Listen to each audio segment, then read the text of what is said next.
माजी खासदार, माजी कुलगुरू आणि थोर विचारवंत डॉक्टर जनार्दन वाघमारे यांचं आज सकाळी अल्पशा आजाराने दुःखद निधन झालंय.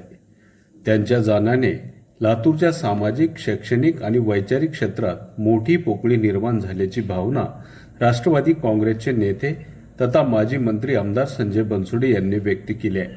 आमदार संजय बनसोडे यांनी डॉक्टर वाघमारे यांच्या निवासस्थानी भेट देत त्यांच्या कुटुंबियांचे सांत्वन केले आहे.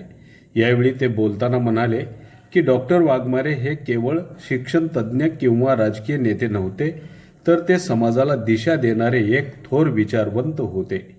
उद्या सकाळी 11 वाजता औसा तालुक्यातील कवठा येथे डॉक्टर वाघमारे यांच्या पार्थिवावर अंत्यसंस्कार करण्यात येणार असल्याचे देखील आमदार संजय बनसोडे यांनी माध्यमांशी बोलताना सांगितले आहे. आज सकाळी अतिशय दुःखद घटना आपल्या लातूरमध्ये त्या ठिकाणी घडली. आपल्या लातूर पॅटर्नचे जनक, आमच्या सगळ्याचे आधारस्तंभ, माजी कुलगुरू, माजी खासदार डॉक्टर जनार्दन वाघमारे साहेबांचं निधन त्या ठिकाणी झालेलं आहे.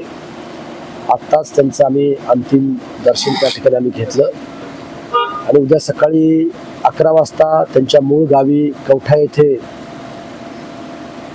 त्यांचा अंत्यविधी त्या ठिकाणी होणार आहे. आणि म्हणून अनेक आठवणी वाघमारे सरांच्या बद्दल आमच्या मनामध्ये त्या ठिकाणी आहेत.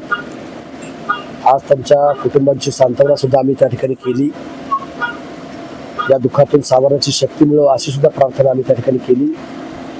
आणि म्हणून वाघमारे सरांनी प्राध्यापक, प्राचार्य, कुलगुरू, खासदार, नगराध्यक्ष म्हणून अतिशय उत्कृष्ट काम त्यांनी या लातूर जिल्ह्याच्या विकासामध्ये त्यांनी करून त्यांनी त्या ठिकाणी दाखवलेलं आहे. आणि म्हणून एक मोठा व्यक्ती, एक महान व्यक्ती आपल्यामधून गेल्याचं दुःख आम्हा सर्वांना त्या ठिकाणी आहे. आणि म्हणून आम्ही सर्वजण या दुःखामध्ये त्या ठिकाणी आहोत. आणि ही कधीही न भरून येणारी पोकळी त्या ठिकाणी निर्माण झालेली आहे. आज आपल्या लातूर जिल्ह्यामध्ये अनेक महान नेतृत्व होऊन गेले.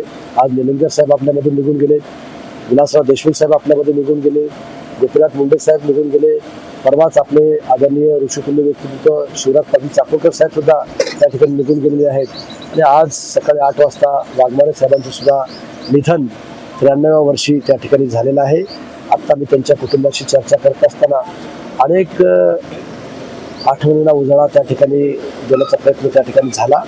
खरंच एक निर्व्यसनी, स्वच्छ प्रतिमा असलेलं व्यक्तिमत्व आपल्यामधून त्या ठिकाणी निघून गेलेलं आहे. आणि म्हणून त्यांच्या आत्म्यास शांती लाभो अशी मी ईश्वरचरणी प्रार्थना करतो.